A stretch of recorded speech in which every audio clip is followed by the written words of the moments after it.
A Associação dos Arrozeiros de Uruguaiana valoriza os seus associados e mantém diversos programas para promover o desenvolvimento da atividade orizícola, sempre incentivando o empreendedorismo e a qualificação. Temos orgulho de nossos parceiros que participam ativamente do nosso agronegócio. Braços fortes que produzem o alimento, geram renda e criam oportunidades. Você que cuida também da sua lavoura, merece uma instituição que cuide bem de você. A Associação dos Arrozeiros de Uruguaiana. Desenvolvimento se alcança com trabalho e parceria. A Associação Rural de Uruguaiana disponibiliza para festas e eventos a locação do Salão Nobre no Parque Agrícola e Pastoril. Espaço amplo, confortável, bonito, climatizado e com estacionamento. Também oferece para locação o Salão Térreo e os caramanchões na área dos jardins para momentos de lazer em família. Consulte o escritório do Sindicato Rural para saber todas as informações e também a agenda de datas disponíveis. Nossos contatos são 3412-4190 e o WhatsApp 99972-1982. Amigo produtor, vem aí o leilão Brangos Pai Passo. Irão à venda 30 touros de 2 e 3 anos, pretos e vermelhos, 25 vacas, novilhas e terneiras. Vendas a cargo da leiloeira Telixei Bastos, no Martelo Pedro Bastos. Marque na sua agenda, 11 de outubro, 19 horas, com transmissão do Lance Rural. Informações pelo telefone 999-741112. Brangos Pai Passo, põe esta marca no teu gado. A sua mesa é sucesso total e na panela ele rende muito mais. Soltinho, branquinho, não tem outro igual. Arroz requinte é gostoso demais. Requinte, requinte no almoço e no jantar. É saboroso, muito fácil de fazer. A gente logo sente pelo paladar. Escolha requinte e você vai ver. Na mesa da família tem que ter requinte. Arroz requinte, gostoso demais. Instalando o Integro em sua lavoura, você pode monitorar seus levantes hidráulicos à distância em tempo real, podendo acessar os dados dos equipamentos a qualquer momento através de um celular, tablet ou computador, com diversos modelos à sua disposição. O Integro se adapta às suas necessidades. Integro, tecnologia nacional, desenvolvido em Uruguaiana pela Eletroeste. Eletroeste, a energia que você precisa. Na Flores da Cunha, 2350. Atenção, produtor rural, a Imembuí chegou em Uruguaiana. A Imembuí Alimentos oferece uma completa estrutura de assistência técnica com profissionais capacitados, proporcionando orientação precisa e segura para melhor aproveitamento e rendimento das lavouras. Contamos também com a parceria das melhores marcas de insumos e defensivos agrícolas do país. Solicite ou faça uma visita na filial em Uruguaiana, Estrada BR 472, número 100. Atendemos também Itaqui região. Imembuí Alimentos, presente na agricultura, auxiliando o produtor. O Sicredi acredita que o aprendizado nunca deve parar. Por isso traz a seu associado a plataforma Cursos, um espaço repleto de conhecimento para o desenvolvimento pessoal e profissional, totalmente online e gratuito. Muito mais que uma instituição financeira, somos uma parceria para a sua vida. Acesse sicredi.com.br/na comunidade/cursos e saiba mais. Pensou em acessórios com as melhores marcas do mercado? Pensou em Dotto Autopeças? A Dotto Autopeças oferece a você acessórios de muita qualidade como fechaduras, maçanetas, faróis, retrovisores, para-choques e muito mais. Venha e faça seu orçamento. Acelere para a Dotto Autopeças e aproveite. Avenida Presidente Vargas 4171 ou peça pelo WhatsApp 3412-5078. Dotto Autopeças. O movimento está no nosso DNA.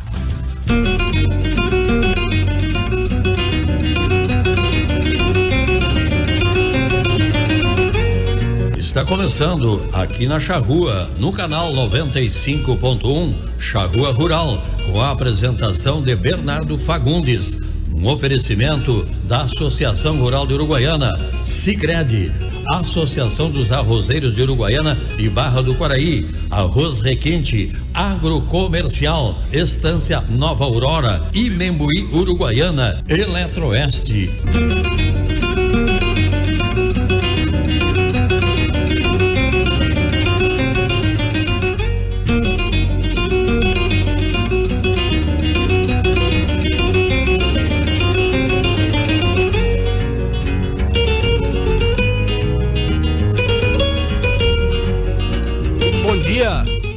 Aos ouvintes da Rádio Charrua, aos parceiros e amigos do Charrua Rural. Agora 9 horas e 14 minutos, aqui do nosso sábado, do dia 7 de outubro, para a gente poder falar mais um pouquinho sobre o nosso agro. Hoje, agora nesse momento, 16 graus, 70% de umidade e 24 km por hora do vento, né? Possibilidade de chuva zero e até terça tempo limpo e quarta-feira uma possibilidade de ter alguma chuva. Até tinha uma chuva maior para quarta-feira e caiu bastante. Vendo aqui nesse aplicativo que eu comento, que eu uso, que se chama Buster Agro, que ele faz um compilado de 4 sistemas. Na quarta-feira tem 8 milímetros de chuva para nós, na quinta-feira 1 milímetro e para frente na semana que vem, sim, segunda-feira, domingo, dia 15, 6 milímetros e dia 16, 33 milímetros. Eu tive com essa semana com o Gustavo Hernandes e o Gustavo tinha me comentado que o sistema que é o sistema pago, já tinha mostrado de que essa chuva de quarta-feira tinha caído bastante, que tinha passado para a semana que vem. Mas muito bem, essa primavera, né, esse início de primavera tem se mostrado muito benéfico, né, porque assim, uma primavera que começou chuvosa, há um bom tempo a gente não via um início de primavera chuvoso. E as pastagens simplesmente deram uma acelerada violenta, ao ponto de, ao menos na condição que a gente tem manejado os pastos lá, uma semana, no máximo uma semana de alívio, ou alívio de carga, ou simplesmente fechar o potreiro, explode, volta à altura de entrada dos animais. Tá uma rotação bem rápida, né? Ou até mesmo para quem interessa aumento de lotação, né? Mas enfim, não se torna mais importante ainda nesse principal período que a gente tem de produção forrageira, a gente saber manejar. E o tema de hoje é por aí, tá? Nessa questão de manejo de pastagens, de implantação das pastagens. É um tema que me cativa muito, eu gosto demais e acho que a gente tem um campo tão vasto e tanta capacidade de crescimento, né, nessas questões de produção forrageira e capacidade de integração lavoura-pecuária tão grande que vai ficando difícil para o produtor seguir, se informar tão rápido de tudo que está acontecendo e ainda do que tem para melhorar para frente, né? Por isso que hoje aqui a gente está com essa turma de um órgão tão importante da pecuária, que é a Embrapa. Estamos aqui hoje com 2 pesquisadores da Embrapa Pecuária Sul, Danilo Santana, que faz parte, pesquisador da Embrapa Pecuária Sul, da área de sistemas sustentáveis de produção. Bom dia, Danilo, tudo bem contigo, meu amigo? Bom dia, Bernardo, bom dia, ouvintes da Rádio Charrua. É um prazer estar falando com os amigos aí nessa manhã de sábado sobre esse tema, né? Como tu bem falou, é realmente bastante importante, e todo o processo, né, que a gente tem hoje para poder equilibrar a nossa pecuária ao longo de todo o ano, também depende dessa fase verão, né? E cada vez ela tem assumido um papel mais importante dentro dos sistemas de produção, né? Esse papel importante, bem como tu disseste, papel importante dentro do sistema. Passamos muito tempo, né, Danilo, escutando e focando em negócios separados, né? Eles não se integralizavam. E hoje, o que vocês têm, não tenho dúvida que vocês vão comentar, é do quanto é importante. A gente já sabe, mas essa tecla tem que ser batida sempre, né? O quanto é importante esses sistemas estarem juntos, porque a produção, por consequência, ela é maior para ambos, né? E então a gente tem que focar, tem que comentar e tem que bater nessa tecla cada vez mais, né? É isso aí. Isso aí mesmo. E também aqui conosco, Daniel Montardo, pesquisador da Embrapa Pecuária Sul na área de melhoramento genético de forrageiras. Bom dia, Daniel, prazer estar falando contigo, bem-vindo. Bom dia, Bernardo, bom dia, Danilo, e bom dia, ouvintes da Rádio Charrua. Uma satisfação muito grande poder estar conversando com vocês aí, um pouco do trabalho que a gente faz, né?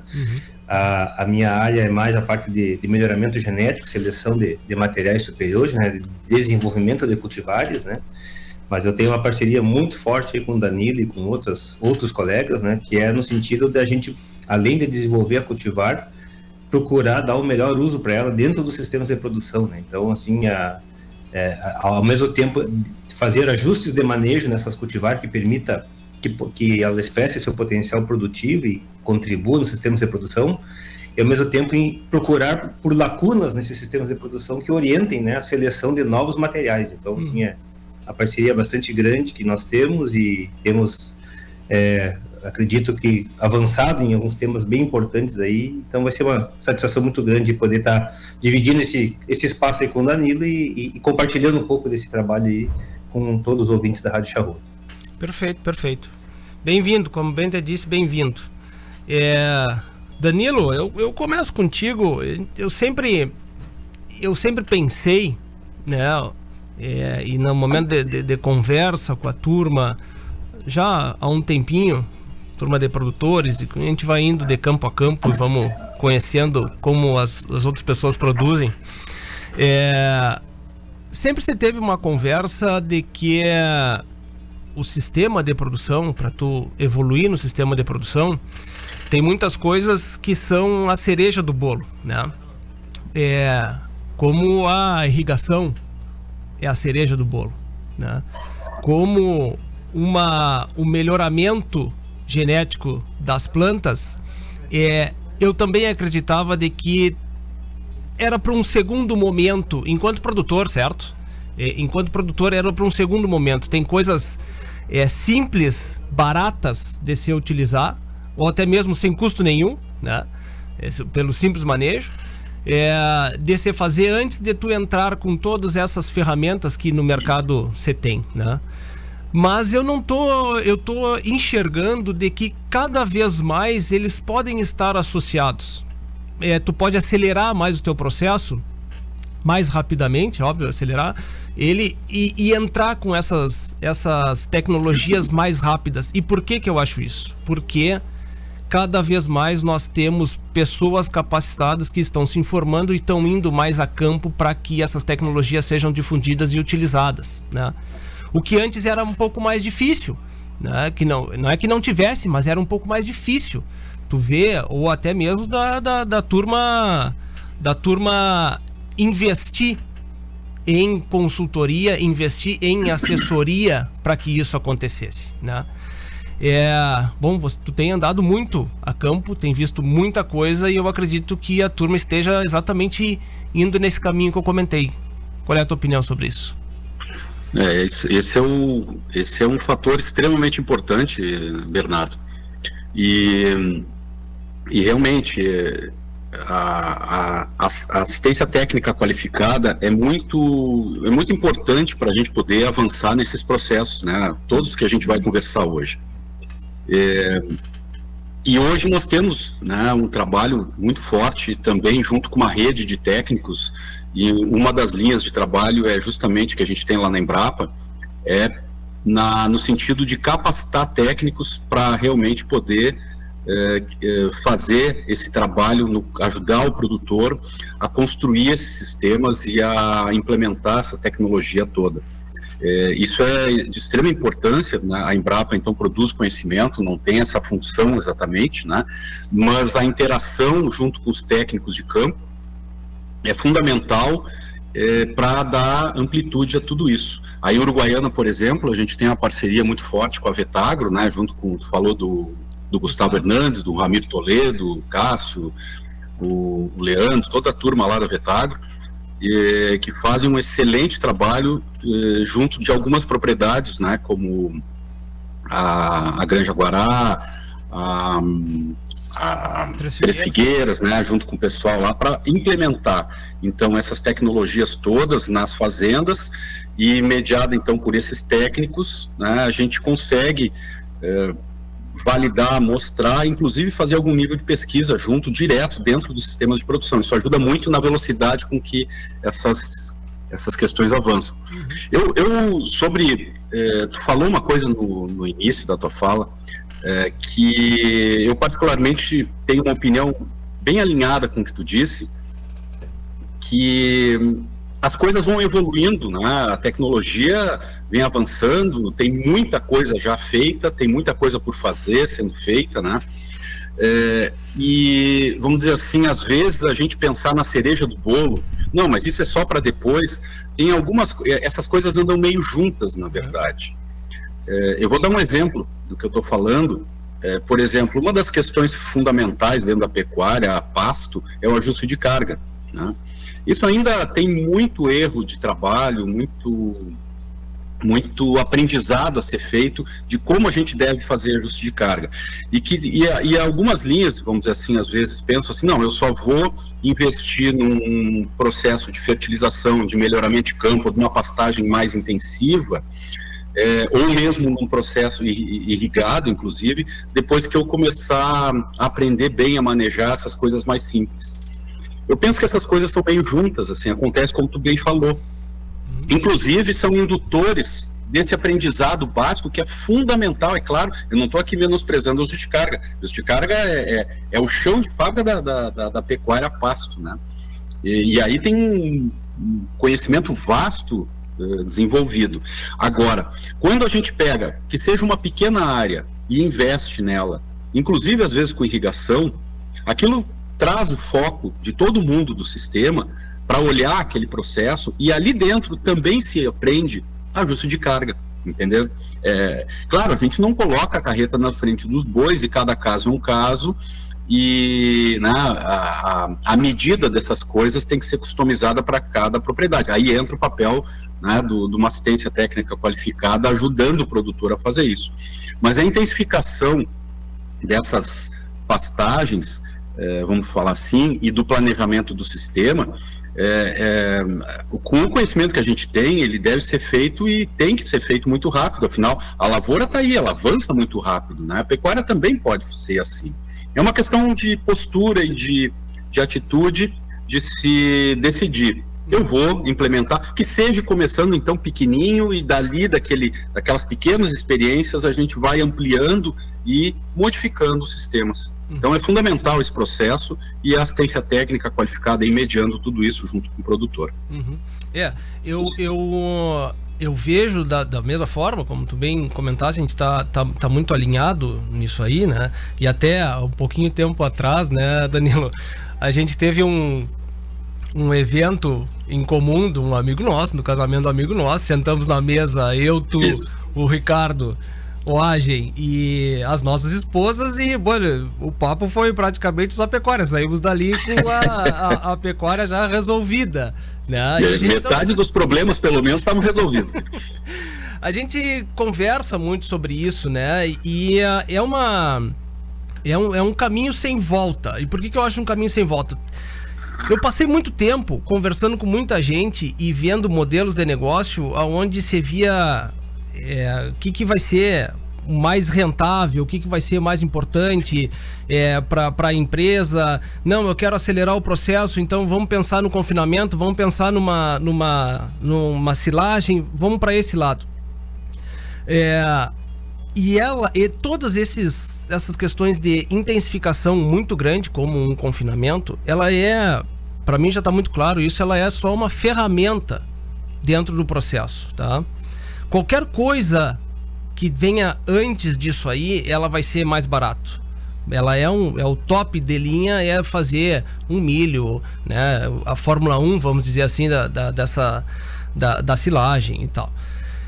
Só que quando a gente pensa num mercado como o nosso, num negócio como o nosso, onde tem margens estreitas, tu tem desembolso bastante alto, tu tem imobilização de valores muito altos, né?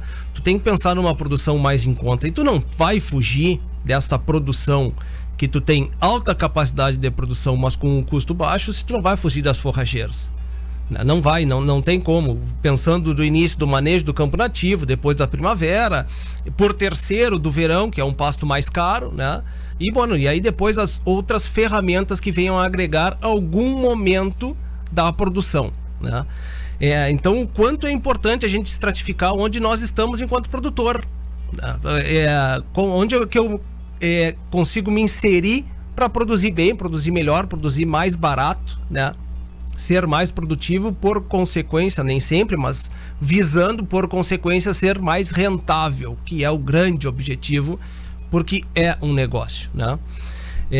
Daniel, diante disso que nós estamos iniciando, né?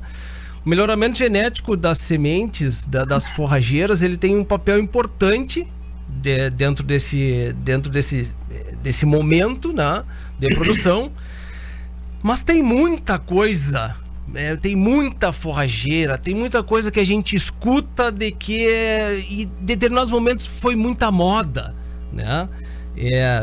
Entraram aqui em alguns momentos, a gente teve aquela questão da braquiária, tem que ter braquiária, e eu não sei se tem que ter braquiária, sinceramente, né? Tô dando apenas um exemplo, né? Não sei se tem que ter braquiária, não sei se eu tenho convicção de que a gente não pode pegar um modelo Brasil Central e tentar inserir aqui, tá? Não vai caber por diversas questões, e uma delas é o clima, né? Mas o melhoramento genético tá nesse bolo daí, né?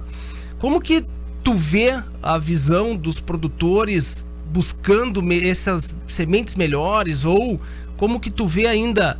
Tu acha que o produtor tem que buscar muito mais o seu sistema de produção e posteriormente buscar esse melhoramento?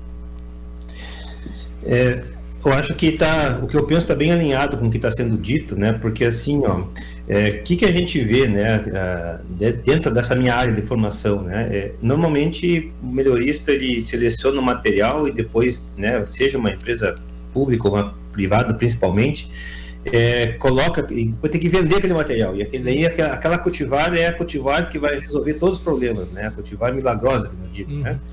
E a grande maioria da propaganda, vamos dizer assim, que é feita, né, do marketing que é feito nesses termos, né? De que agora sim nós temos uma cultivar que vai resolver todos os problemas, né? E essa é uma visão muito, muito limitada, né? E ela, na verdade, não contribui para isso que nós estamos conversando aqui, que é a construção de sistemas, né? Mais rentáveis, né? Mas o desafio nem é ser o mais rentável agora, é ser ele rentável no médio e longo prazo, né? Certo. Porque tem maneiras que tu faz ele ser rentável no curto prazo, mas tu tá te matando logo em seguida, né? Então, assim, a gente tem que construir isso, né? Com uma robustez suficiente para que persista, né? Para que a gente possa seguir sempre fazendo e melhorando, né? Então, isso é uma questão. Nesse sentido, o que sempre norteou o melhoramento de forrageiras, né?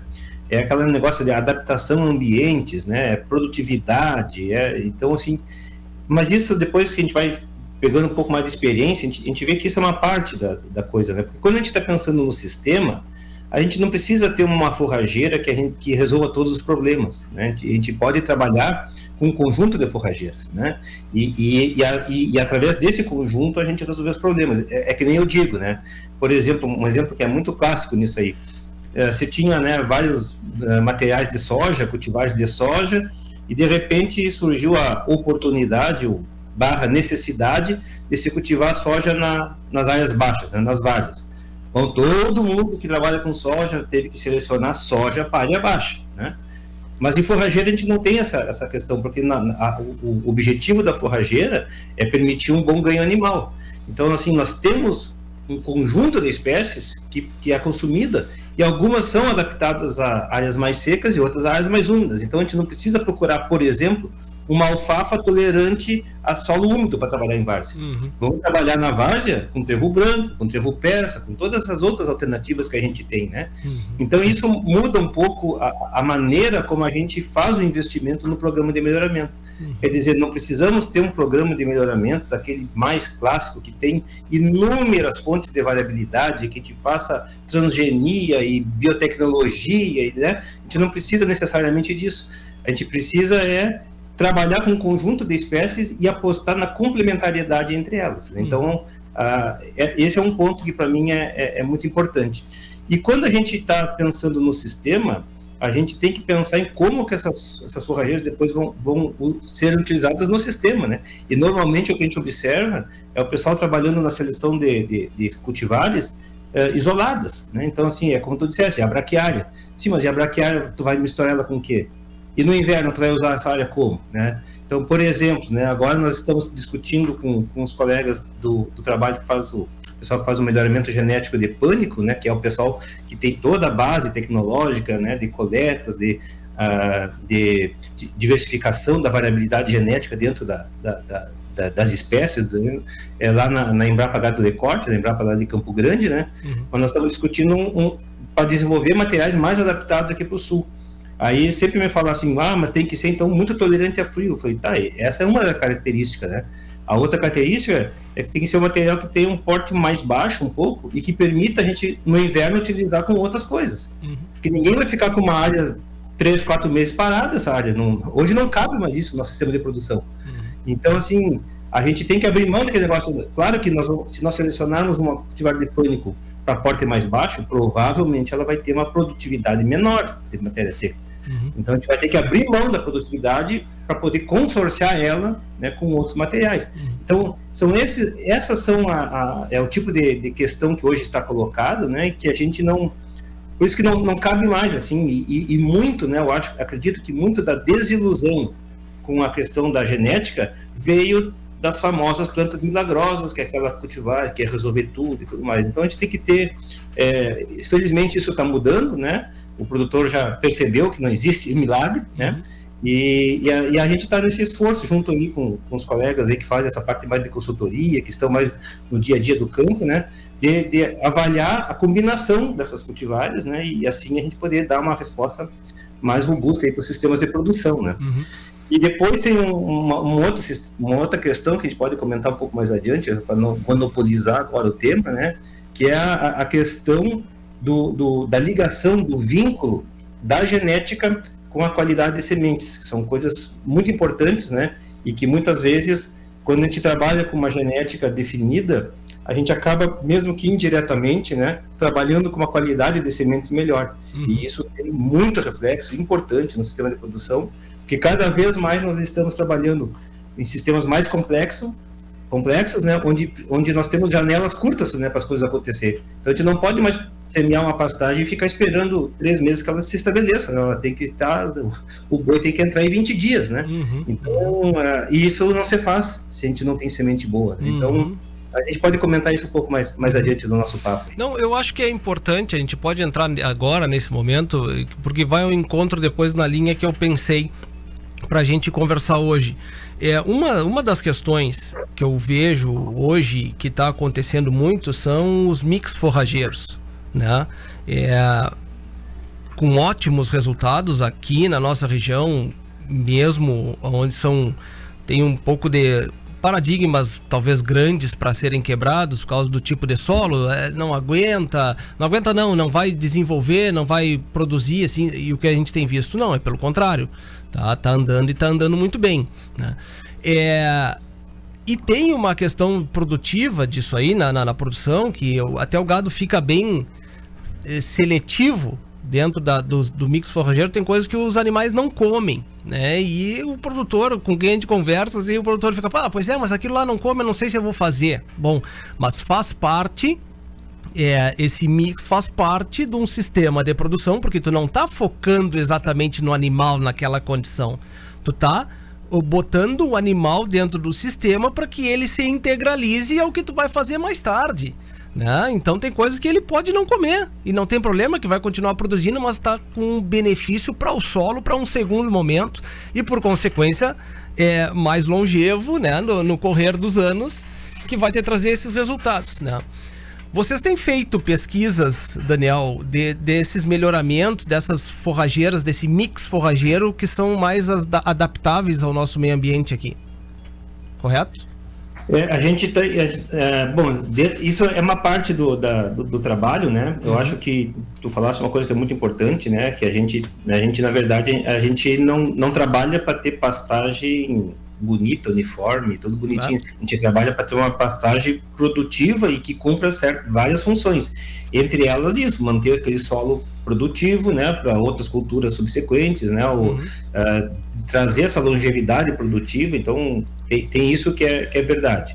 Tem uma outra questão que é assim, a legislação brasileira ela deu total, já era relativamente livre, mas agora é livre total, né? Ela deu liberdade total para qualquer empresa fazer, né, empresa produtora de sementes, né, ou pelo menos reembaladora de sementes, fazer os mix do jeito que achar, né? Então, assim, a única questão que tem hoje do ponto de vista de legislação é que quem fizer o mix vai ter que ser responsabilizado pelo que está na etiqueta, né? Se na etiqueta está dizendo que tem tantos por cento da cultivar tal, tantos da cultivar tal, bababá, aquilo ali o responsável técnico vai assumir aquela responsabilidade e toca para frente. Antigamente, né, até sei lá, um ano atrás, cada obtentor daquelas cultivares tinha que autorizar o uso daquela cultivar no mix, então é um processo mais demorado. Então isso acabou atrasando um pouco o desenvolvimento dessa tecnologia, vamos dizer assim, né, do mix, né? Então hoje é bem mais liberado. Mas o que acontece, né? É inegável, né, a força econômica, né, da agricultura, né? Quem está puxando os mix hoje não é a pastagem, quem está puxando os mix hoje é a agricultura, né? E esses mix estão sendo feitos, a maior parte deles, né, e muito bem feitos, para a questão de cobertura de solo, visando, né, encaixe, né, de período de safra entre safra, visando benefício para a cultura. Ótimo, beleza, não tem nada contra isso, né?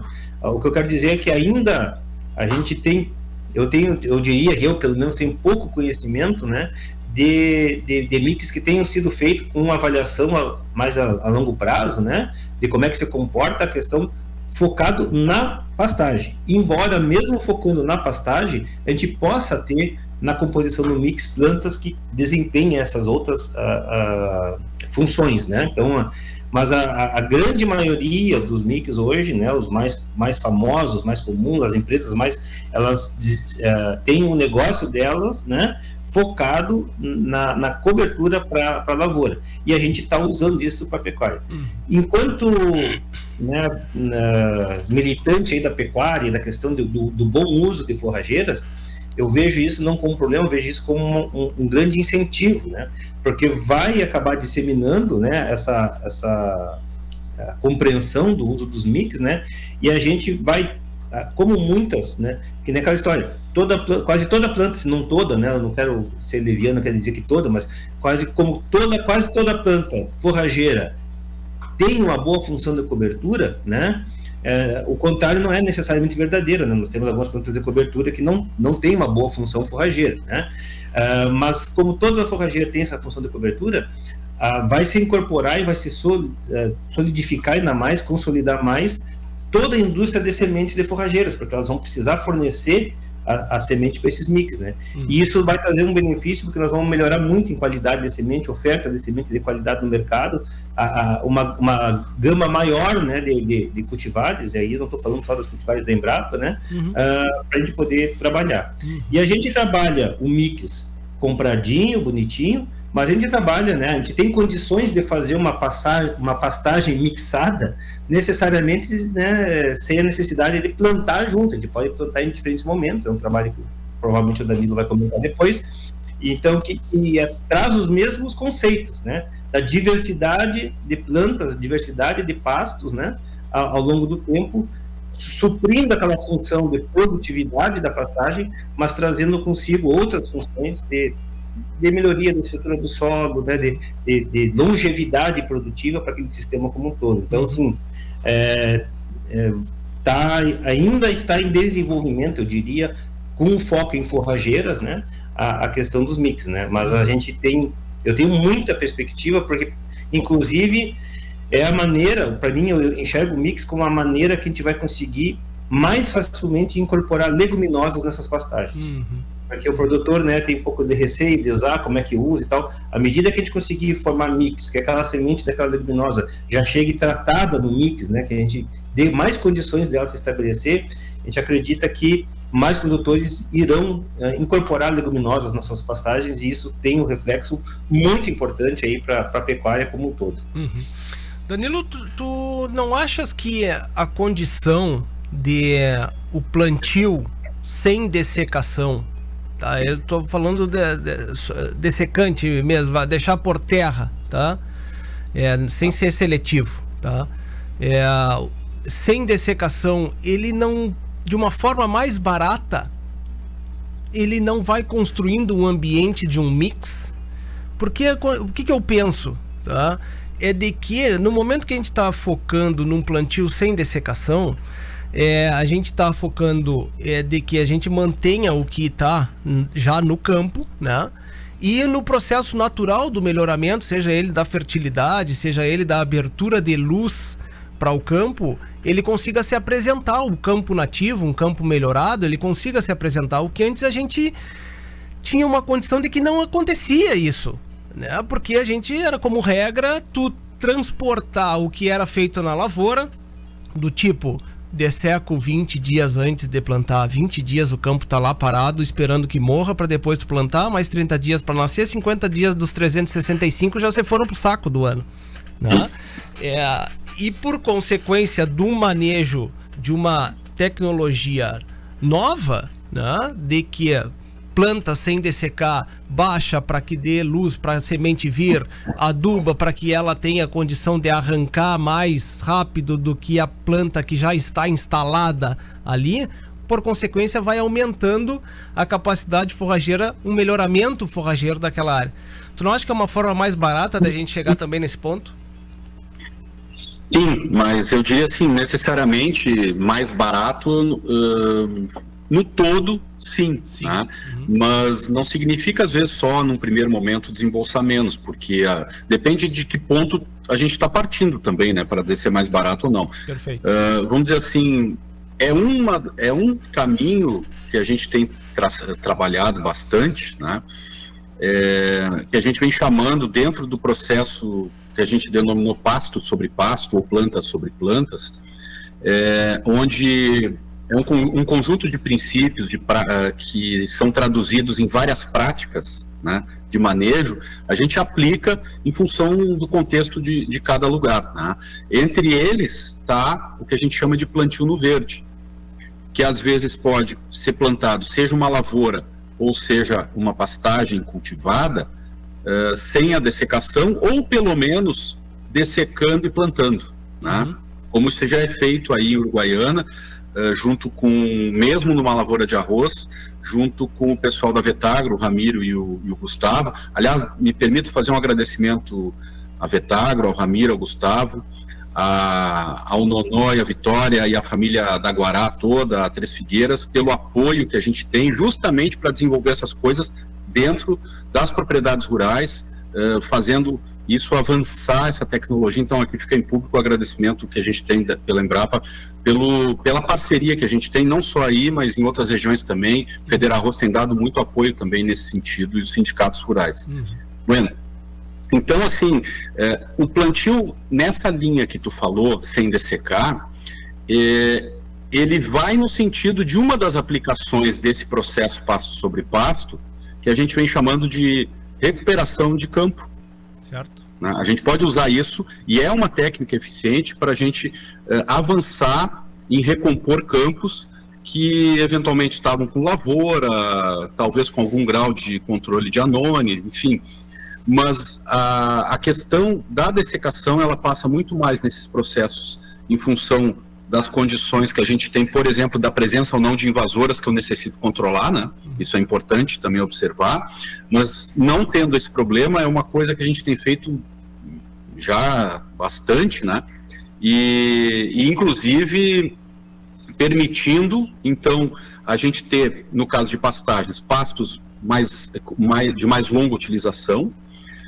Essa técnica especificamente, ela tem viabilizado muito o retorno de leguminosas tidas como tardias, entre aspas, vamos colocar assim, por exemplo, o trevo branco, aonde a gente permitindo um tempo maior de pastejo, né, na primavera, um mês, por exemplo, a mais, é o tempo que, para restabelecer um banco de sementes, por exemplo, né, seja de azevém, seja dos trevos, né, das leguminosas, que fazem com que ela no próximo ciclo venha, né, rapidamente, se não pela fase vegetativa, mas por semente mesmo. Então, vamos dizer assim, isso não é sozinho no tempo, né? Isso faz parte de todo aquele planejamento. E voltando à sua fala inicial, o objetivo de todo o planejamento, de todo o processo de uso das cultivares, da lavoura, é o foco no sistema, a composição e a customização para cada lugar de todos esses elementos, né? E aí o foco em primeiro objetivo em otimizar os recursos de cada propriedade disponíveis. E aí eu me refiro máquina, mão de obra, o tipo de área, o estado de cada área, os recursos financeiros mesmo que cada um tem. Quer dizer, partindo da eficiência desse processo, a gente vai avançando, então, na composição do uso ou não dessas técnicas. Agora, inegavelmente, essa tecnologia de plantio no verde, vamos falar assim, ela tem trazido benefícios não só de aumentar o tempo, mas, por exemplo, nós temos um trabalho com arroz na Embrapa de Pelotas, onde a gente está mostrando que o processo de plantar e dessecar, inclusive com uma massa de azevém alta que eu digo em torno de 15 a 20 centímetros de altura, não só não prejudicou o arroz, mas já está indo para o terceiro ano, está fazendo com que o arroz produza mais. Então aí entra todo o processo de benefício indireto desse sistema, né? Quer dizer, dessas pastagens bem manejadas, sobre também o sistema agrícola. Então veja a necessidade da gente olhar o sistema para tomar essas decisões. E aí não passa mais ser o custo da pecuária, o custo do arroz, né, ou receita, é o todo sendo planejado da mesma forma. Então nós estamos falando aí não só de um tempo maior de pastejo, mas um processo mais intensivo de ciclagem de nutrientes, de aprofundamento de raízes, de disponibilização. Quer dizer, a gente fala em adubação de sistema, né, também, mas não é só adubar o sistema, é olhar o tempo que a sincronização entre a disponibilização de um nutriente que está numa cultura para outra. Então, por exemplo, isso é uma hipótese que a gente tem, né, quando a gente desseca no dia do plantio, por exemplo, no caso do arroz, a gente sincroniza melhor essa disponibilidade de fósforo, de potássio, de nitrogênio, né? Isso é uma coisa que está sendo estudada, os porquês. O fato é que está se mostrando bastante promissor. As raízes, né, são extremamente fundamentais nesse processo. Inclusive, o Daniel tem feito, depois o Daniel fala um pouquinho, por exemplo, o capim-sudão, essa cultivar BRS estribo, tem um sistema radicular muito potente, né? E eu sugiro até para vocês olharem, o Daniel fez um trabalho em vaso, em tubos, né? Justamente para mostrar agora nas exposições, agora mesmo aqui na feira de Bagé, está exposto lá um tubo a gente tira lá uma tampa, né, Daniel? Depois, e expõe as raízes. E tem no Instagram da Embrapa Pecuária Sul, Embrapa... Bom, bota lá Embrapa Pecuária Sul no Instagram, vai aparecer. Tem uma das publicações recentes agora, dessa semana, onde tem um colega nosso que está segurando uma planta de capim-sudão e mostrando assim ao lado o tamanho e a robustez do sistema radicular, coisa que nenhuma planta de soja ou de arroz tem. Então, nós precisamos avançar com plantas desse tipo para cima da lavoura, para justamente trazer sustentabilidade para a própria lavoura. Então, o plantio no verde é um pedaço dessa história que vai ajudar a fazer esse sistema radicular aumentar, a trazer também, de um lado, a viabilizar a presença das leguminosas no sistema, com a agricultura, inclusive, mais intensiva, e, ao mesmo tempo, ter uma resiliência, uma estabilidade e um tempo de pastejo maior. Uhum. Eu como relato, né, a gente começou a fazer esse manejo na propriedade, do início do ano para cá, tu vê uma diferença muito grande na área. Eu tô falando de menos de ano de início, tá? Só para relatar, assim, eu comecei a fazer porque o Danilo passou na frente da minha casa, assim. Me ligou e me disse assim: Tchê, posso me meter no teu negócio? Não tem problema, é só chegar. A porteira estava aberta, chegou e disse assim: Tchê, faz isso aqui, ó. E nós fizemos, e nós iniciamos, né?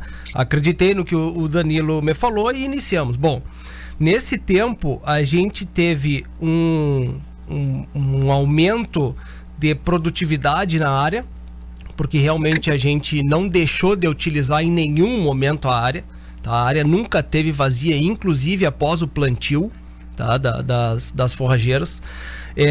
Nós utilizamos o pasto de verão, que era um sorgo. Nós entramos no inverno utilizando ele. Claro que quer dizer que tu tinha uma lavoura de sorgo no inverno? Não tinha. Eu também tinha o sorgo sendo utilizado no inverno, né? Não imaginem quem está nos escutando de que, olha que loucura, tu vai ter lavoura de verão no inverno. Não vai ter isso, tá? Tu vai ter uma ferramenta que vai te levar um pouquinho mais adiante. Mas por baixo dela, tu já tinha todo o inverno sendo se instalando rapidamente, tá? Aumento da fauna do solo, certo? Quantidade de minhocas aumentando, tá? Tu via aquele como é aquela que chama de vira-bosta, como é aquele o besouro. O besouro, exatamente, tá? Aumentando na área também. Isso tudo aumenta a capacidade produtiva do solo, tá aumentando a vida do solo. Não. Exatamente. Esse o objetivo, né, Bernardo? É esse o objetivo. Então, o solo é a base de tudo. Exato. E tem até chamar Roger, vamos fazer o nosso intervalinho para até refazer o link com eles, pra gente não cair. E na volta do intervalo, eu quero comentar algumas questões que eu acho que são importantes, porque mudam também os modelos de negócio. Os modelos de contrato com lavoura tem que mudar também. Deixa eu só um comentário, me permite, rapidinho? Claro. Sobre os mix, né, e o uso da leguminosa, inclusive nesse sentido da melhoria do solo. Por exemplo, já se sabe que não é só pelo nitrogênio, mas a matéria orgânica, o carbono do solo, quando a gente tem gramínea com leguminosa, aumenta mais rápido. Uhum. E a ideia dos mix, como o Daniel falou, eles estão evoluindo muito em função de plantas de cobertura, mas os mix para pastejo, enquanto a gente não tem, já tem alguns, mas enquanto a gente não evolui mais nisso, a gente faz os mix na propriedade, como o Daniel falou, compondo, né? Aliás, o primeiro mix, talvez, que a gente tem usado foram os trabalhos, o primeiro trabalho que terminou novilhos aos 2 anos em pastagem, feito na Embrapa Pecuária Sul, aqui em Bagé, na época era Estância 5 Cruzes, na década de 60, com o famoso trio Azevém, Trevo Branco e Corinchão. É um mix já que se usava. Então a gente está retomando isso nessa ideia e fazendo e compondo os mix, seja plantando, misturando na hora ou fazendo plantios subsequentes. Uhum. Isso dá pra fazer. Então se faz isso nas propriedades, né? A gente não deixa de usar essa tecnologia e tem que avançar nela. Uhum. Perfeito. O Roger vai refazer o link, então a gente vai derrubar o link esse aqui e manda para vocês novamente, aí a gente volta aqui. Vamos para o intervalinho. Beleza. Fiquem conosco aí, a gente já retorna. Você está na Rádio Charrua, FM 95.1. A sua melhor companhia desde 1936. A Associação dos Arrozeiros de Uruguaiana valoriza os seus associados e mantém diversos programas para promover o desenvolvimento da atividade orizícola, sempre incentivando o empreendedorismo e a qualificação. Temos orgulho de nossos parceiros que participam ativamente do nosso agronegócio. Braços fortes que produzem o alimento, geram renda e criam oportunidades. Você que cuida também da sua lavoura, merece uma instituição que cuide bem de você. A Associação dos Arrozeiros de Uruguaiana. Desenvolvimento se alcança com trabalho e parceria. Amigo produtor, vem aí o leilão Brangos Pai Passo. Irão à venda 30 touros de 2 e 3 anos, pretos e vermelhos. 25 vacas, novilhas e terneiras. Vendas a cargo da leiloeira Telixei Bastos, no Martelo Pedro Bastos. Marque na sua agenda, 11 de outubro, 19 horas, com transmissão do Lance Rural. Informações pelo telefone 999-741112. Brangos Pai Passo, põe esta marca no teu gado. Atenção, produtor rural, a Imembuí chegou em Uruguaiana. A Imembuí Alimentos oferece uma completa estrutura de assistência técnica com profissionais capacitados, proporcionando orientação precisa e segura para melhor aproveitamento e rendimento das lavouras. Contamos também com a parceria das melhores marcas de insumos e defensivos agrícolas do país. Solicite ou faça uma visita na filial em Uruguaiana, Estrada BR 472, número 100. Atendemos também Itaqui região. Imembuí Alimentos, presente na agricultura, auxiliando o produtor. A sua mesa é sucesso total e na panela ele rende muito mais. Soltinho, branquinho, não tem outro igual. Arroz requinte é gostoso demais. Requinte, requinte no almoço e no jantar. É saboroso, muito fácil de fazer. A gente logo sente pelo paladar. Escolha requinte e você vai ver. Na mesa da família tem que ter requinte. Arroz requinte, gostoso demais. Na mesa da... A Associação Rural de Uruguaiana disponibiliza para festas e eventos a locação do Salão Nobre no Parque Agrícola e Pastoril. Espaço amplo, confortável, bonito, climatizado e com estacionamento. Também oferece para locação o Salão Térreo e os caramanchões na área dos jardins para momentos de lazer em família. Consulte o escritório do Sindicato Rural para saber todas as informações e também a agenda de datas disponíveis. Nossos contatos são 3412-4190 e o WhatsApp 99972-1982. Instalando o Integro em sua lavoura, você pode monitorar seus levantes hidráulicos à distância em tempo real, podendo acessar os dados dos equipamentos a qualquer momento através de um celular, tablet ou computador, com diversos modelos à sua disposição. O Integro se adapta às suas necessidades. Integro, tecnologia nacional, desenvolvido em Uruguaiana pela Eletroeste. Eletroeste, a energia que você precisa. Na Flores da Cunha, 2350. O Sicredi acredita que o aprendizado nunca deve parar. Por isso traz a seu associado a plataforma Cursos, um espaço repleto de conhecimento para o desenvolvimento pessoal e profissional, totalmente online e gratuito. Muito mais que uma instituição financeira, somos uma parceria para a sua vida. Acesse sicredi.com.br/na comunidade/cursos e saiba mais. Pensou em acessórios com as melhores marcas do mercado? Pensou em Dotto Autopeças? A Dotto Autopeças oferece a você acessórios de muita qualidade como fechaduras, maçanetas, faróis, retrovisores, para-choques e muito mais. Venha e faça seu orçamento. Acelere para a Dotto Autopeças e aproveite. Avenida Presidente Vargas 4171 ou peça pelo WhatsApp 3412-5078. Dotto Autopeças. O movimento está no nosso DNA.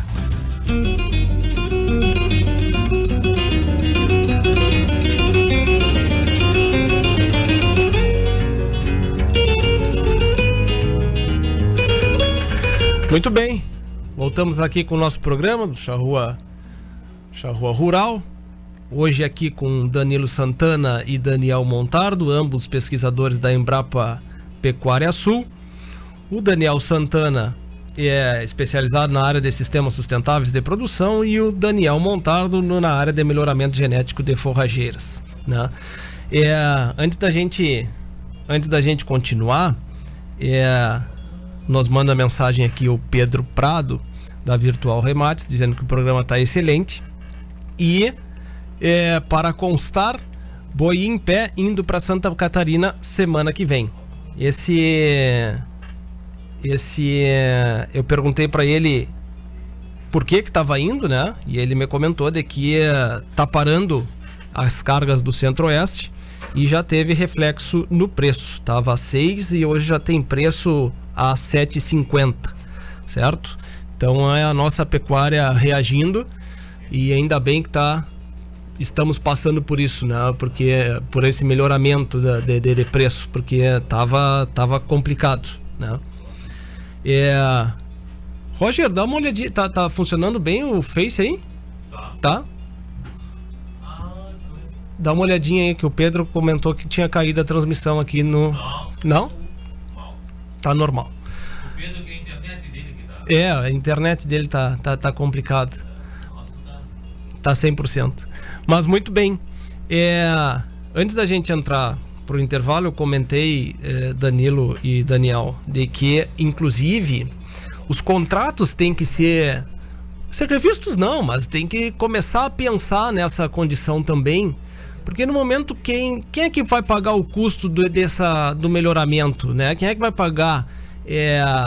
Vamos intensificar a pecuária, tá? Quem é que paga o que em determinado momento? Existe possibilidades dessa divisão, tá? Além do que, as questões de adubação biológica, tempo de descanso do campo e tal, essas condições de que podem vir com o melhoramento dos sistemas de produção, acarretados pelo melhoramento do sistema de produção, faz com que a pecuária entregue um campo muito diferente para a agricultura, certo? No momento que você coloca a agricultura, que tem todos os seus benefícios, inclusive deles financeiros, né? O grão extrai do solo. A pecuária não extrai nada do solo. A pecuária muito mais recicla. É claro que as lavouras também reciclam, sem dúvida, mas menos do que a pecuária. Então ela extrai, os nutrientes do solo saem com o grão. Bom, como é que a lavoura entrou naquela área? Como é que estava o solo quando a lavoura entrou naquela área, certo? E como a lavoura deve entregar para aquela área. O que eu quero dar um exemplo? Quantidade de fósforo que tem naquela área quando entrou a lavoura, certo? Não adianta então, como se tem uma quantidade de fósforo alta naquele solo, não adianta a agricultura fornecer menos solo na adubação para produzir a mesma quantidade de grão, porque no solo tem. Não, ela tem que entregar na lavoura, tem que colocar na lavoura o que o grão vai extrair, para que quando a agricultura sair, o mesmo solo vai ser entregue para a pecuária, como a pecuária se entregou, certo? É assim como eu vejo, e deixo aqui para vocês, para ambos, como vocês veem isso, e até mesmo vocês já têm tido experiências de propriedades que estão fazendo desta forma. Cada momento tem que pagar a sua conta. A pecuária tem uma conta a pagar, a agricultura também tem uma conta a pagar, né? Que pode muito bem ser para a pecuária no momento das implantações das pastagens de inverno, né? Como também a própria pecuária daqui a pouco pode pagar algo para a lavoura. Deixo para vocês esse questionamento. Danilo, começo contigo. Bom, Bernardo, de qualquer forma, isso, à luz do que se sabe hoje, realmente as interações são muito grandes, os benefícios mútuos são enormes, né? Assim como também possíveis prejuízos, né? Dependendo do manejo que cada um faz. Então, nesse planejamento do sistema, a gente tem que ajustar, né, as possibilidades de sinergia entre as culturas. Bom, é claro que a gente sempre olhou muito mais o benefício da pecuária, da lavoura para a pecuária, mas hoje a gente vê que os benefícios que a lavoura tem, que a pecuária tem, a fase pastagem da pecuária tem para a lavoura são enormes, e principalmente no que tange a construção da fertilidade do solo. E aí entra o problema, a gente tem se deparado muitas vezes nesse sentido, como é que então se faz essa divisão, por exemplo, já que a adubação de sistema, o adubo que a gente bota na pastagem vai ficar ciclando ali e depois à disposição da lavoura que vem depois, né? Claro, isso faz parte de um processo de construção da fertilidade do solo. Não vamos pensar que isso vai acontecer com um pouquinho de adubo na pastagem e os solos tendo baixos níveis de fósforo, potássio, né? Claro. Não, isso é uma construção. Mas, de fato, isso realmente acontece, né? Essa disponibilização, e aí entra vários modelos que a gente tem visto aí, não ainda adotados em larga escala. Eu estou me referindo quando existe arrendamento, parceria, né? Certo. Então, é dono de todo o negócio, seja ele arrendando nos 365 dias ou sendo proprietário, esses problemas, né, se diluem, porque realmente aí é fluxo de caixa do teu sistema ali, né? O cara está pagando a conta do financiamento do arroz com a venda da pecuária no primeiro semestre e vice-versa lá no segundo semestre, enfim, aí é o fluxo de caixa de cada um.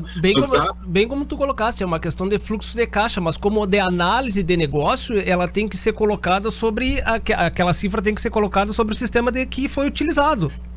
Né? Claro, mas tem um detalhe, claro que a gente coloca ali, e aí tem várias formas de olhar esse negócio. É claro que a gente pode adotar certas premissas que, a princípio, o investimento de cada atividade específica, daí olhando só numa visão, entre aspas, compartimentalizada do sistema, não é um momento que tu olha assim, né? É claro que a análise total é do sistema, do resultado do sistema, mas tu pode adotar como premissa assim, seja lá o que eu fizer na pecuária, o ganho da pecuária tem que pagar esses custos, né?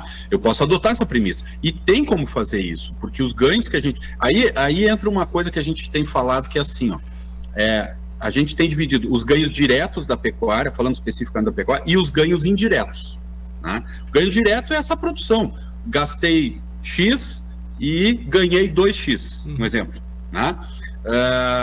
E o indireto é esse benefício na fertilidade do solo, na redução de plantas invasoras, que vai, no final das contas, refletir na lavoura seguinte, em menores custos e maiores produções. Bom, isso em algum momento a gente coloca, daí cada um vai decidir como é que coloca isso dentro dos seus centros de custo. Agora, nunca tomar decisão dentro do seu sistema baseado no resultado que vai dar uma atividade ou outra. Certo. Entenderam?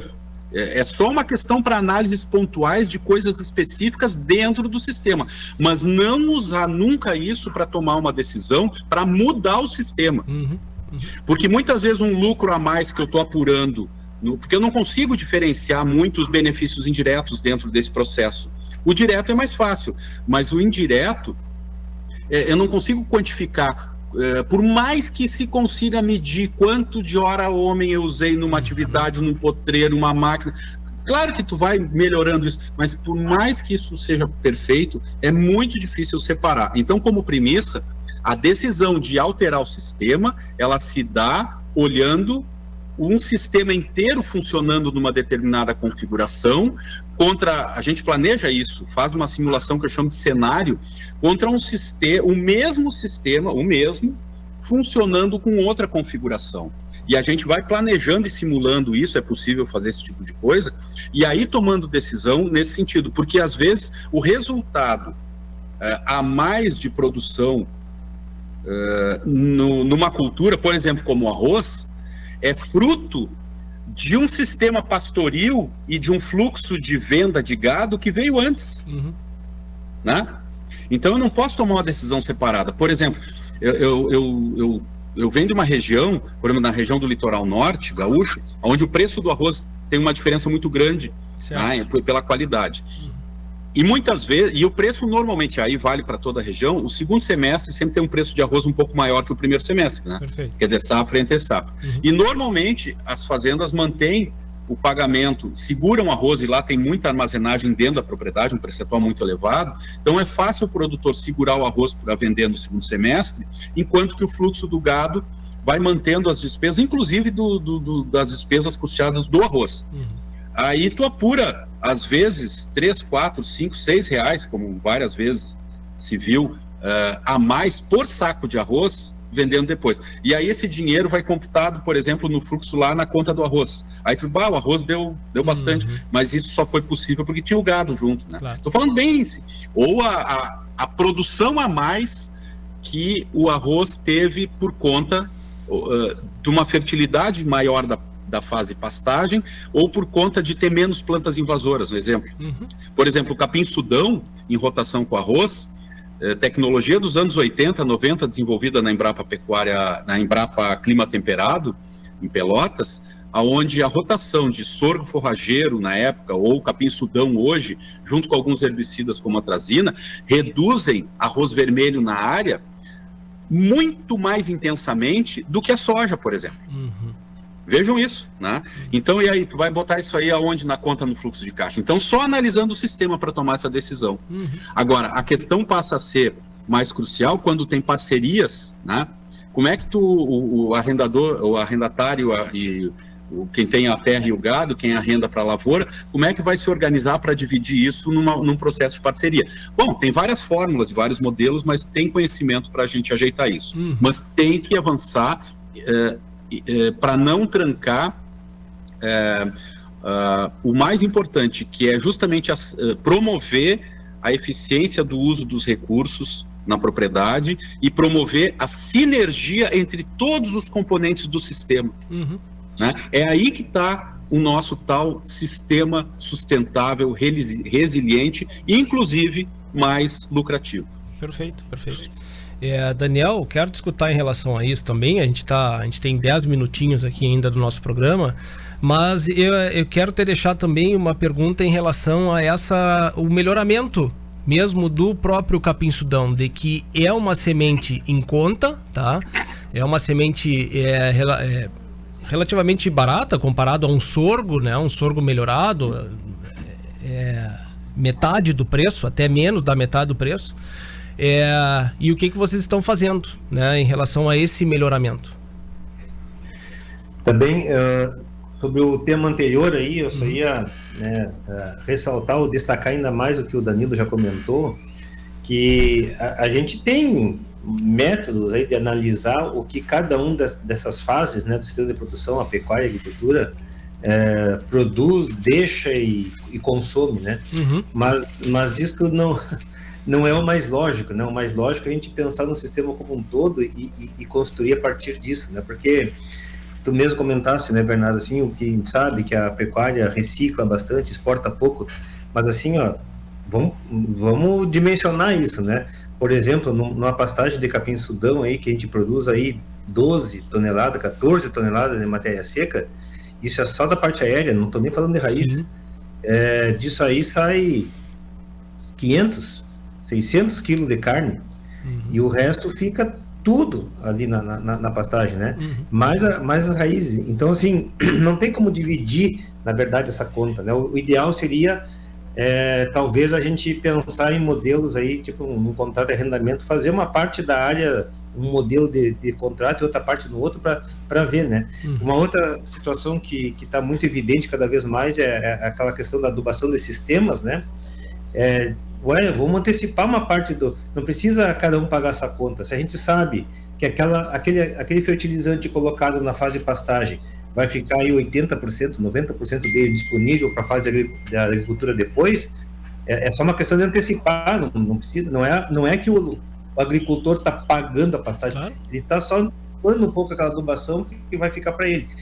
E a fertilidade do solo que fica, né, que o Danilo pincelou isso, mas eu queria destacar de maneira mais forte, né, que não é só a fertilidade, né, por exemplo, se essa pastagem é bem adubada, e talvez para ser bem adubada, precisa dessa ajuda, entre aspas, né, dessa antecipação aí de receita de despesa do lavoureiro, vamos dizer assim, né, se ela é bem adubada e ela produz mais massa, ela vai produzir mais raízes, aí tem benefício, então, que fica da fertilidade na forma dos dejetos, né, dos resíduos, da matéria orgânica, mas tem a questão de estrutura de solo muito importante, né? Se essa pastagem é bem adubada e ela é bastante produtiva, ela estrutura mais solo, isso se reflete em tolerância à estiagem depois, né, na cultura subsequente. A gente não tem como medir essas coisas, né? Vai variar de ano para ano, então assim, por isso que o ideal seria mesmo fazer de um jeito e fazer de outro e comparar em sistemas reais, que são preferência, né?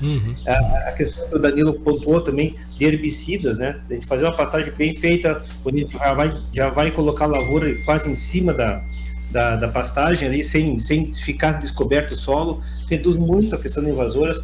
Hoje não é só a questão da invasora, mas a questão de nós temos invasoras com resistência, e aí o buraco é mais embaixo no sentido de controle, né, de custo de controle desse tipo de invasora, né? Então, mesmo a parte de pragas, né, do quebrar ciclo de patógenos também essa fauna que tu comentaste, que tu observou, isso aí faz um controle pelo menos parcial de algumas pragas que possam vir depois, né? Então, assim, realmente as coisas estão integradas, a gente não tem como separar isso, né? Talvez fosse o ideal de a gente tentar fazer de um jeito e fazer de outro e ter uma comparação, né? Acho que era isso. E em relação a que perguntou do melhoramentos, na verdade, assim, né? Aquilo que eu comentei antes, a gente tem excelentes sorgos aí, né? A própria Embrapa tem sorgos, está desenvolvendo novas cultivares de sorgo. Nós estamos tentando direcionar um pouco da seleção desse material um pouco mais para o nosso ambiente aqui do sul, né? Então, de novo, a gente não defende que o estribo é a melhor solução de tudo e tal, não. O que ele tem, que eu acho que é importante, né, a gente dizer? Ele tem uma flexibilidade maior do que a maioria das outras cultivares. Flexibilidade é o uso, né? Tu pode usar em pastejo rotativo, em pastejo contínuo, tu consegue fazer umas roçadas meio tardia e recuperar uma estrutura de pastagem, né? Uma estrutura de mais folhas naquela pastagem. A gente consegue combinar ele com diferentes espécies de inverno e de verão, né? Então, por ter um manejo mais flexível, a gente consegue casar isso de uma maneira melhor. Então, essas são algumas vantagens, né? E a questão que tu comentou especificamente da parte de sementes, né? A gente optou, né, por trabalhar com variedade, né? Porque a produção de sementes de uma variedade, ela sempre vai ser mais barata que uma produção de sementes de um híbrido, né? O híbrido já produz menos sementes. Muitas vezes no campo de produção tu vai ter que ter a planta macho, a planta fêmea, e tu só vai colher da planta fêmea. A planta macho está ali ocupando um espaço, né, que não vai gerar sementes. Então por isso que é mais caro. Não é só uma questão de marketing. Produzir semente de híbrido é mais caro do que produzir semente de variedades, né? Então, assim, alguns híbridos que eu agora estou falando de modo geral, né, sem especificar um material ou outro, né? Quais são algumas vantagens que alguns híbridos têm? Eles foram selecionados com uma alta produtividade, uma qualidade de folha excepcional, beleza, e numa condição assim, provavelmente vão ser mais produtivos que o capim-sudão, que o DRS estrito, né? Mas acontece que é o seguinte, né? Tu tem que dar essa condição para ele. Então, assim, não adianta muito, ou não seria muito racional se investir numa semente muito mais cara, que tem todo esse potencial, mas depois não usar a adubação, né, que precisa, ou até em alguns casos a irrigação que precisa para atingir aquele potencial, né? Então, de novo, não existe a receita, né? Nós temos uma gama muito grande. Isso é outra questão que é importantíssimo falar, né? Se a gente for ver o que aconteceu em termos de disponibilidade de novas cultivares nos últimos 10 anos, isso aí era nada, e hoje nós temos, só em Azevém, hoje nós temos mais de 60 cultivares registrados no Brasil. Então, assim, nós temos hoje uma disponibilidade, uma oferta, de vez em quando aquilo que tu comentasse, até o produtor fica na dúvida, né? O que é melhor usar e tal. Então, né, mas nós temos hoje uma variabilidade muito grande, e cada uma dessas cultivares tem, né, seus pontos fortes e seus pontos fracos, e por isso que, se a gente quer sistemas mais produtivos e resilientes, né, a gente está pensando misturar um pouco essas coisas, não apostar nelas isoladamente, né? E, então isso, o capim-sudão BRS estribo, ele tem essa condição porque ele é uma variedade. A semente dele, 95% talvez, ela é produzida lá no Mato Grosso, né? Então é no período que não pode ter soja lá, e isso traz uma série de benefícios em termos de custo, né? As do sorgo também, mas porque produz numa época que aquele solo ia estar meio parado, está fornecendo palha para aquele sistema de produção. Tu colhe uma semente num ambiente, numa época que não está chovendo, então tu já colhe bem seca aquela semente do campo, né? Existem condições de ter alta produtividade e qualidade dessa semente, né? Então, assim, quando tu colhe lá já é a época de plantar aqui, então na verdade tu não tem aquele custo de armazenamento de uma safra para outra, então é uma série de conjunturas aí que favorecem, né, a disponibilidade de um material que é superior, porque foi selecionado para maior perfilhamento, né, e o ciclo mais longo de produção. Essa são as principais diferenças dele em relação ao capim-sudão comum, né, ele perfilha mais e ele tem um ciclo de produção mais longo. Perfeito. E a gente acaba conseguindo, né, para essa conjuntura aí, ofertar aí sementes num preço competitivo de fato, né? Que nos permite inclusive apostar em algumas estratégias de adensar um pouco mais a densidade de semeadura, para a gente poder ter aquela pastagem mais formada, ter mais garantias, né, de que a gente vai em 20 dias pós-plantio tá com gado em cima dela. Então realmente é um material interessante, né, mas ressaltando que todos os demais também têm excelentes virtudes aí. A questão muitas vezes é que muitos materiais são disponibilizados sem a recomendação de como se usa, né? E aí dá um problema, aí pode gerar alguma frustração nesse tipo né? Investe numa semente cara e não tem aquele resultado porque faltou, né? Ou faltou uma fertilidade, ou faltou um manejo adequado, enfim. Então é por isso que a gente tenta trabalhar a coisa de uma forma mais conjunta.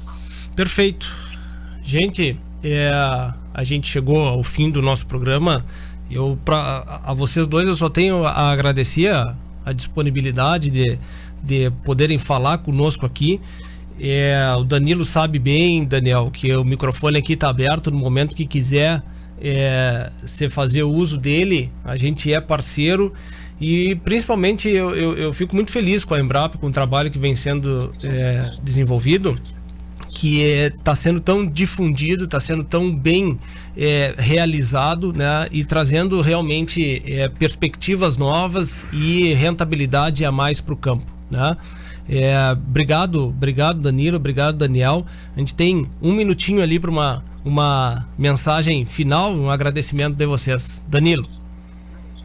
Bom, obrigado Bernardo, Daniel, e aos ouvintes da Rádio Charrua. Sempre um prazer estar conversando com vocês e quero dizer que a Embrapa está à disposição, né, e a gente procura cada vez mais estar próximo também do sistema produtivo para fazer com que todo esse conhecimento possa rapidamente chegar ao campo e ser de fato utilizado. Então, um abraço e um bom final de semana a todo mundo, boas atividades de plantio a todos aí que estão fazendo, aí estão tocando, aproveitando esses dias, né, que o tempo está permitindo. Eu sei que as águas retornaram também bastante nas barragens, né? Então a gente vai poder ter aí uma safra de arroz boa também, se Deus quiser, vai dar tudo certo. E o preço do gado reagindo também. Exato, maravilha. Então, um grande abraço a todos e até a próxima. Muito bem. Daniel. Da mesma forma, Bernardo, eu queria agradecer mais uma vez, dizer que sempre é um prazer a gente estar conversando. Quando o Danilo me falou que o programa tinha 1h30, eu falei, mas é 1h30, mas nem vi passar, né? A gente parabenizo pela condução também da conversa, foi excelente, nos deu a oportunidade de discorrer sobre vários aspectos aí que são bastante importantes, né? E dizer que aqui na Embrapa nós estamos sempre à disposição, né? Entre em contato, né?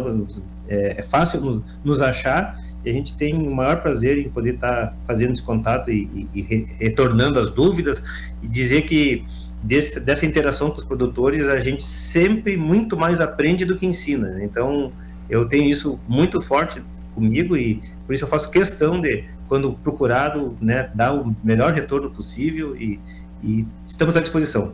Mais uma vez, muito obrigado, um bom fim de semana a todos aí. Muito bem, obrigado novamente a vocês, agradecer aos nossos parceiros, a Associação Rural de Uruguaiana, a Associação dos Arrozeiros de Uruguaiana e Barra do Quaraí, Grupo Ceolim, há mais de 40 anos de trabalho e superação. Arroz Requinte, o alimento de todas as horas.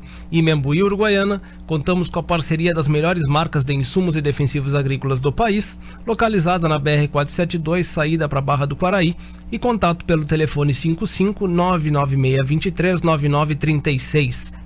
Eletroeste, materiais elétricos, tecnologia e automação. Sicredi, gente que coopera cresce.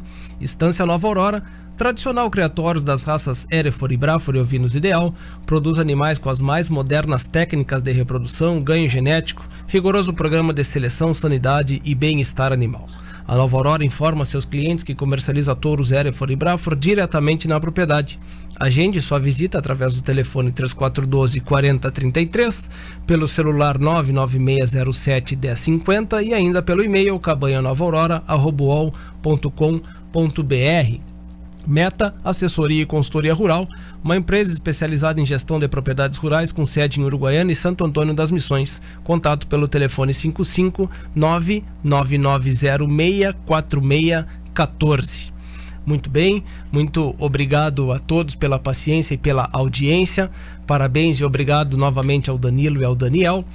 Continuem se cuidando, um ótimo final de semana e até a semana que vem. Você está na Rádio Charrua, FM 95.1. A sua melhor companhia desde 1936.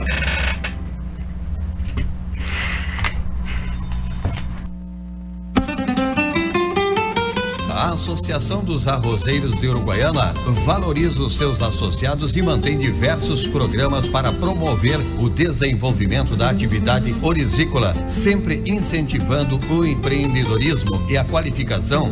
Temos orgulho de nossos parceiros que participam ativamente do nosso agronegócio. Braços fortes que produzem o alimento, geram renda e criam oportunidades. Você que cuida também da sua lavoura, merece uma instituição que cuide bem de você. A Associação dos Arrozeiros de Uruguaiana. Desenvolvimento